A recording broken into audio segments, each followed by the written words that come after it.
Esta presentación corresponde al análisis crítico del artículo Las actuales reformas educativas en América Latina, con 4 actores, 3 lógicas y 8 tensiones de Bralescaille y Couch, del 2006, como primera actividad del curso Políticas Públicas, Escenarios Educativos y Sociales, dirigido por el doctor Manuel Espinosa, y quienes la presentan: Sonia Yurani Trujillo, María Constanza Cuellar.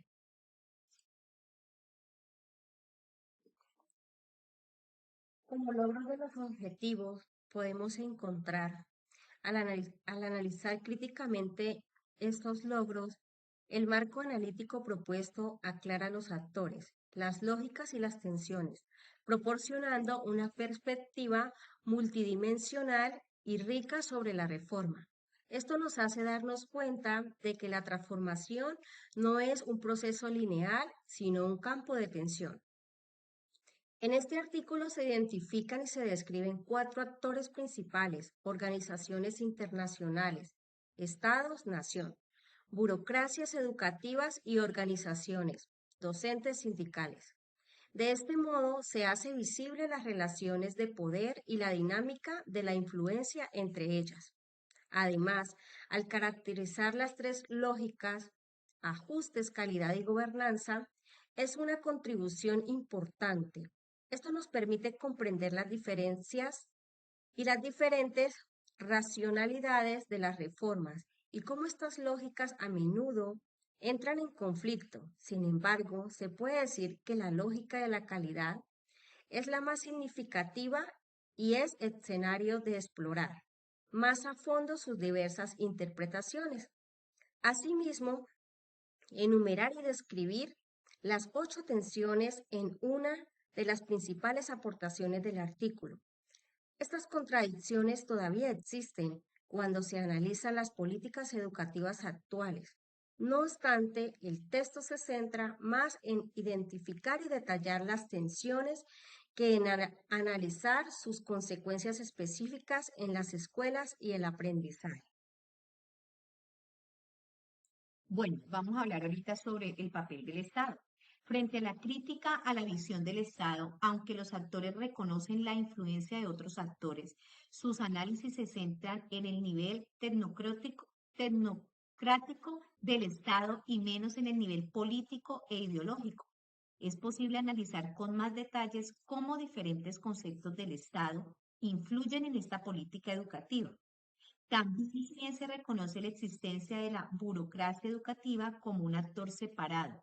Los análisis a veces tienden a homogenizar el Estado, ignorando las tensiones internas y las luchas de poder entre diferentes instituciones y funcionarios.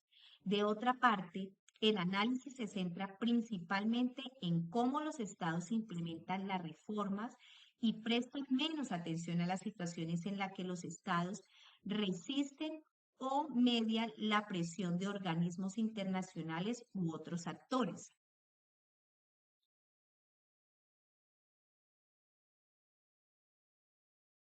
En relación entre la educación, sociedad y Estado. En esta relación, el Estado es visto como una identidad cercana de la sociedad, como un actor mediador de las necesidades sociales y de la política educativa. Su tarea principal es regular el sistema, establecer estándares, evaluar resultados y, en cierta medida, financiar la educación. Con todo, su capacidad de actuar está sujeta a la presión de otros actores, como las organizaciones internacionales y las propias instituciones educativas. Luego, la sociedad civil representa principalmente por los docentes y sus organizaciones. Es considerada una de las fuentes de demandas al sistema educativo. También es el principal beneficiario de las políticas implementadas por el Estado. No obstante, su capacidad para influir en la formulación de políticas es limitada, en particular en lo que respecta al ajuste estructural. Y la educación se percibe como un espacio de competencia entre diferentes actores e intereses. La reforma educativa no es un proceso lineal, unánime, sino un campo de tensión entre lógicas opuestas, adaptación, calidad, gobernanza y entre demandas de diferentes grupos sociales. Bueno, dentro de los cuatro actores principales, Bralaskey y Koch analizan las formas educativas implementadas en América Latina durante las décadas de los 80 y 90, identificando cuatro actores principales que influyeron en estas transformaciones. El primero fueron los organismos internacionales, bancos multilaterales y agencias como la UNESCO que promovieron agendas de corte neoliberal enfatizando la eficiencia, la rendición de cuentas y la focalización del gasto. Como segundo tenemos los estados nacionales, quienes adoptaron un rol de reguladores y evaluadores buscando modernizar los sistemas educativos en un contexto de ajuste estructural. El tercero, las burocracias educativas, funcionarios y técnicos que implementaron las políticas a menudo con resistencia y adaptaciones según el contexto local. Y por último, tenemos los docentes y sus organizaciones. Se vieron afectados por las reformas, experimentando cambios en sus condiciones laborales y en la organización del trabajo pedagógico. De acuerdo con lo anterior, encontramos estas tres lógicas. Los autores identifican tres lógicas principales que operan en la reforma. Lógica de ajuste. Priorizó la contención del gasto público y la eficiencia del sistema, buscando resultados medibles a corto plazo. Lógica de calidad. Se encontró en la mejora de los aprendizajes y la equidad, aunque con diversas interpretaciones sobre qué significa calidad. Lógica de gobernabilidad. Buscó la modernización del Estado y la descentralización de la gestión educativa, generando nuevas formas de participación y control.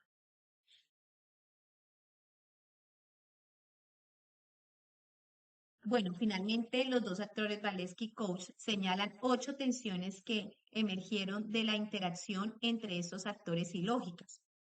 La centralización y descentralización, la tensión entre el control del Estado y la autonomía de las instituciones.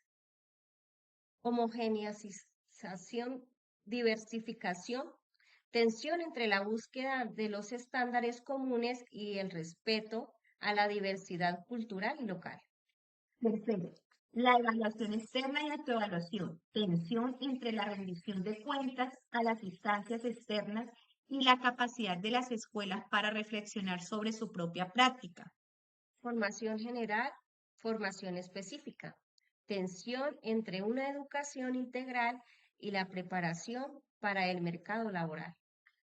Equidad, eficiencia, tensión entre la búsqueda de la equidad de oportunidades y la optimización de los recursos. Participación, control, tensión entre la apertura a la comunidad y el mantenimiento del orden institucional. Como séptimo, la innovación, tradición, tensión entre la introducción de nuevas tecnologías y la continuidad de prácticas pedagógicas arraigadas. Octavo, corto plazo, largo plazo. Tensión entre la necesidad de resultados inmediatos y la construcción del proceso educativo a largo plazo. Como fortalezas y limitaciones, se puede, mm, se puede observar aquí. El artículo ofrece un marco analítico sólido para comprender la complejidad de las formas educativas en América Latina, identificando los principales actores, lógicas e intenciones involucradas. Su análisis permite una visión panorámica y comparativa de los procesos de reforma en la región. Limitaciones. Si bien el artículo identifica las principales tensiones, podría profundizar en el análisis de las consecuencias concretas de estas tensiones en las escuelas y en los aprendizajes de los estudiantes. Además, al ser publicado en 2006, no abarca las reformas educativas implementadas en la región durante el siglo XXI, que han incorporado nuevas perspectivas y desafíos. Bueno, finalmente y en conclusión, estos autores nos ofrecen una visión valiosa sobre la relación entre educación, Estado y sociedad en las reformas educativas latinoamericanos, destacando la complejidad y las tensiones que caracterizan este campo. Sin embargo, su análisis podría enriquecerse al profundizar en las dimensiones culturales e ideológicas, al ampliar la mirada sobre la sociedad civil y al considerar las perspectivas históricas y las desigualdades sociales. A pesar de esas limitaciones, su trabajo sigue siendo una referencia fundamental para comprender estas dinámicas de las reformas educativas en la región. Bueno, muchísimas gracias. Este fue el trabajo presentado por la profesora Nia Yurani y María Constanza.